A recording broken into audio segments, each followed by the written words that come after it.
Hello, I'm Joe, and in this video I'm going to be giving an update on my journey with the carnivore diet so far for treating SIBO, small intestinal bacterial overgrowth.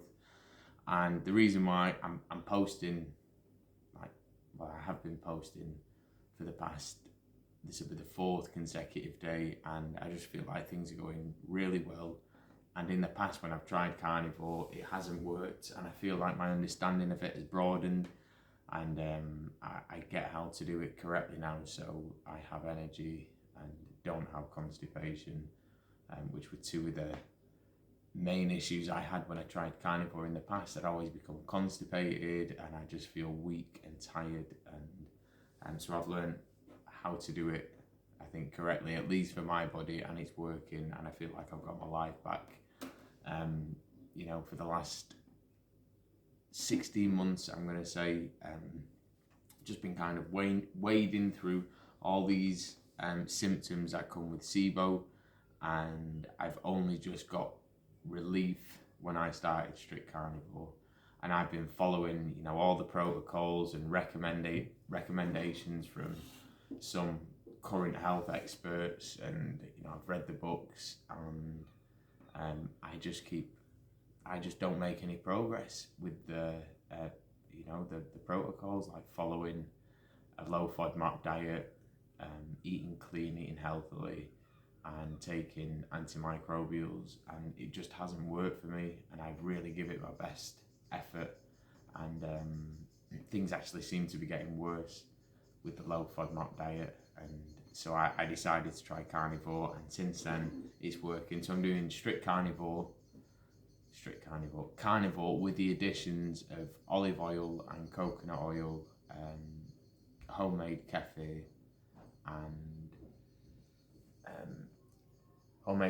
and electrolytes. And there's been a direct correlation with my breath testing. So I do a breath test each morning, 10 times throughout the day, and what it's showing is that when I eat foods and it's causing it's triggering symptoms such as brain fog, fatigue, low mood, low appetite. There's a direct correlation with the levels being low. Oh, here's my bones, my beef bones, is it? Yeah. Thank you. Nice delivery. Frozen. Got some beef bones to make the bone broth there. Maybe I'll do a video on that in a bit. And also got some nitrate-free bacon. So, what's it? Thanks, Anali. So, going back to the app that I use with the Airy device, let's show you the trends. So, since I started, you can kind of track it. I go into monthly and see here right at the start was where I was eating a low FODMAP diet. So this is what I've been doing for the last 2 years, because it's the only diet that I can kind of function with normally. If I try and introduce carbohydrates, my body doesn't work, my brain doesn't work. So here's low FODMAP, which is just like meat, eggs, asparagus, bok choy, coconuts, blueberries, healthy foods, low FODMAP foods, all high quality. And all these spikes that you can see here, I'm just a waste of space. I've got no energy, no go about me, no motivation. I'm low in my mood. I have a poor memory. I have unpleasant bowel movements, I'm going to say. And then down here is where I started the strict carnivore with the addition of oils and electrolytes and kefir and this and that and bacon and salmon, and that's where my symptoms just went. And it was on the day that I went strict carnivore. And the reason why carnivore has worked this time is because I'm optimizing my electrolytes, which I haven't done in the past, and just making sense of it, that when you go on a carnivore diet or a keto diet, you lose all your carbohydrate reserves, or your body's getting rid of them, so you're weeing loads and you're weeing out all your electrolytes, which are, you know, stored with the carbohydrates. So sodium, potassium, calcium, magnesium, really important to focus on getting those 4 in particular in your body. I have kefir, homemade kefir, which gets the calcium in. You know, I'm probably having way too much calcium because I drink way too much kefir, which is not good. I need to address that at some point soon, I think, and trial a week or 2 without kefir. But I'm still making daily progress at the minute, so I'm not too concerned just yet. But I am enjoying it.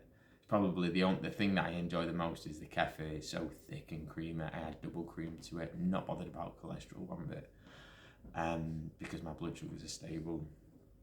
And so I am just loving the carnivore at the minute. It's never worked like this for me before. I'm going to the gym, I'm training pretty high intensity, sweating loads. The sweating is also helping me out massively. You know, I don't know what endorphins are being released when we sweat. I haven't got access to a sauna. If I did, I would be using it at least 4 times a week, depending how many sweaty sessions I'm having in the gym. But yeah, so far so good. It's going great, and each day I seem to get better. Yesterday my sinuses cleared more. They feel a little bit blocked today, but that was after the gym session. I haven't breathed that clearly in ages, and I haven't had a sense of smell since Christmas time, which was, you know, almost 5 months ago. 4 months ago, 5 months ago, before Christmas. I got COVID probably, and since then, yeah, my sense of smell just hasn't come back, and I've been noticing smells more than I have done recently, so that's got to be a good sign. The only symptom I'm stuck with is bloating.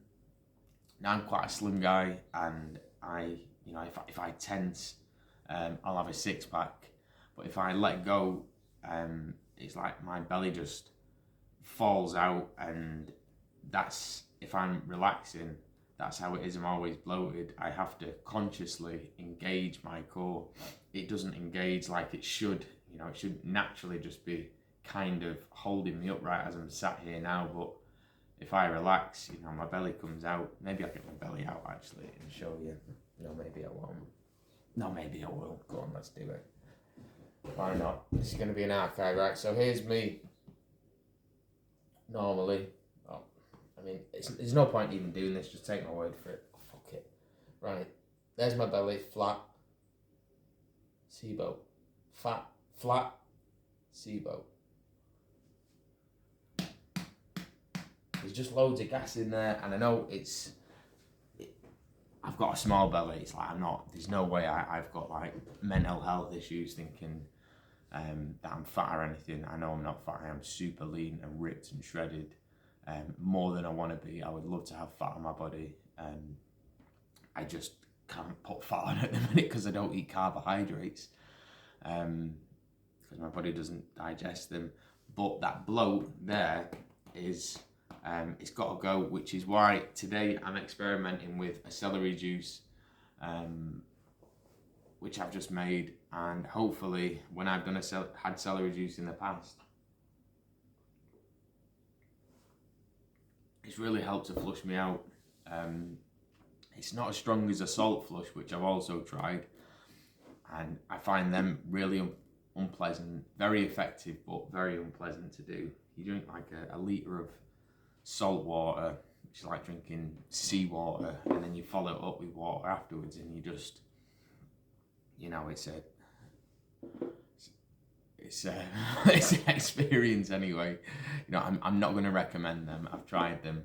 They are very effective, but pretty aggressive, and you know, the celery juice tastes nicer.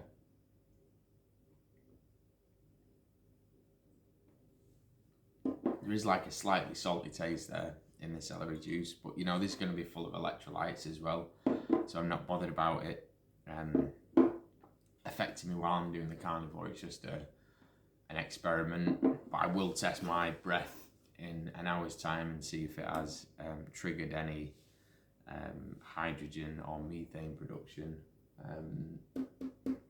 So yeah, hopefully I'm able to get rid of some gas with this.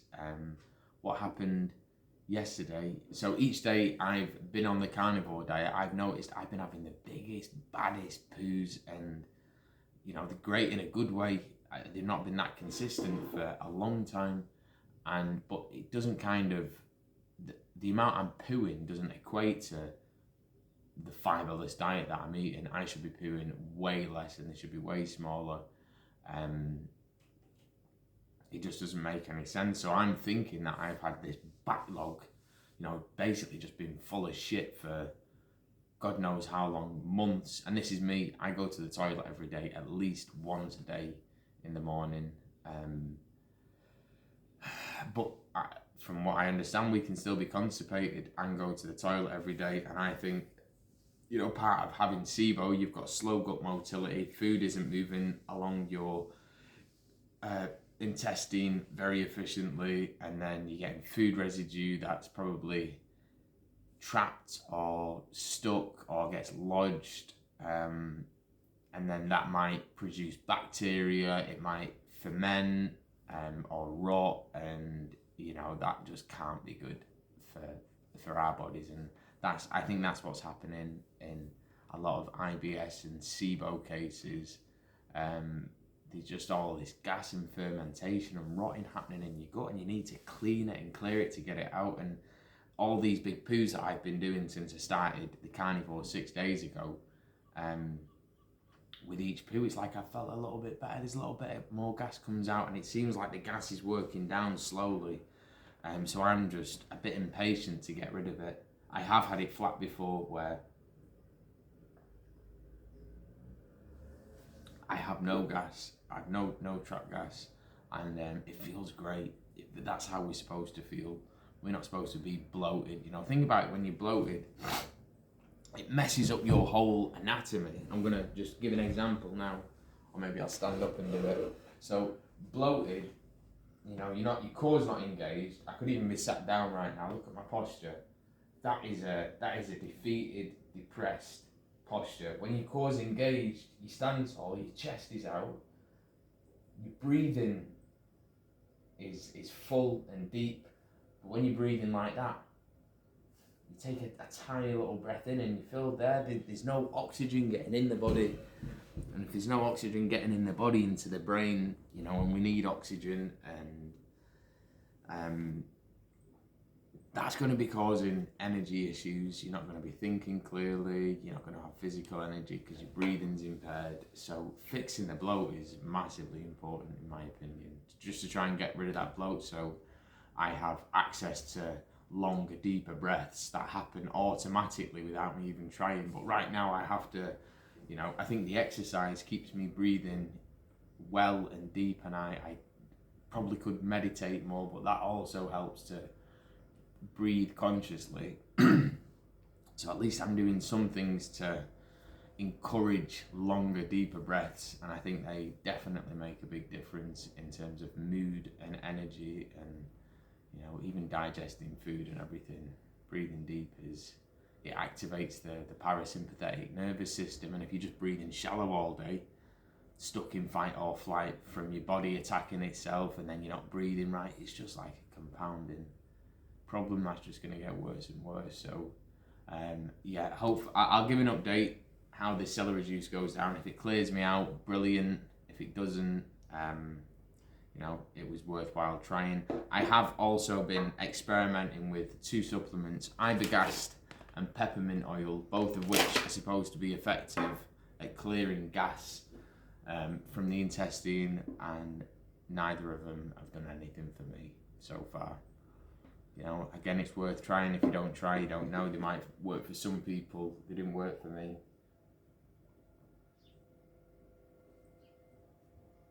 One last thing I want to talk about pooing. Yesterday's poo.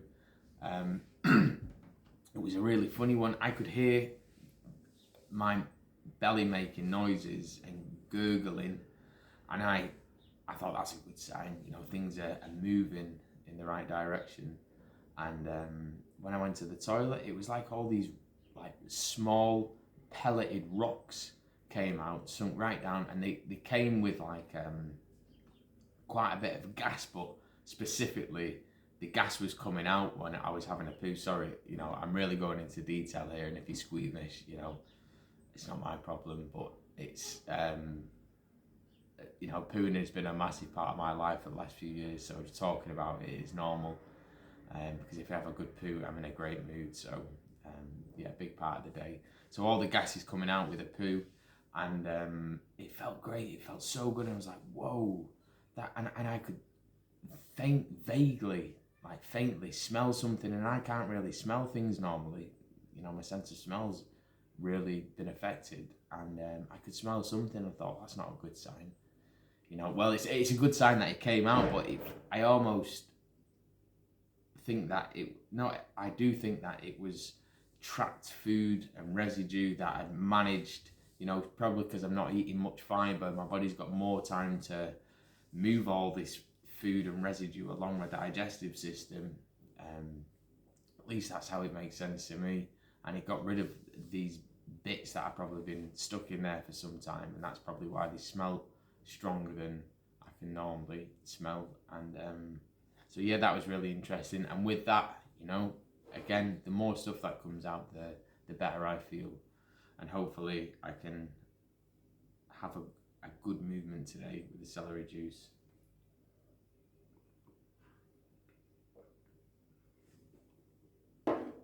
Next video, I'm going to do my bone broth. I've already got the pot out on the stove there, what I'm going to do them in, so stay tuned for the next video.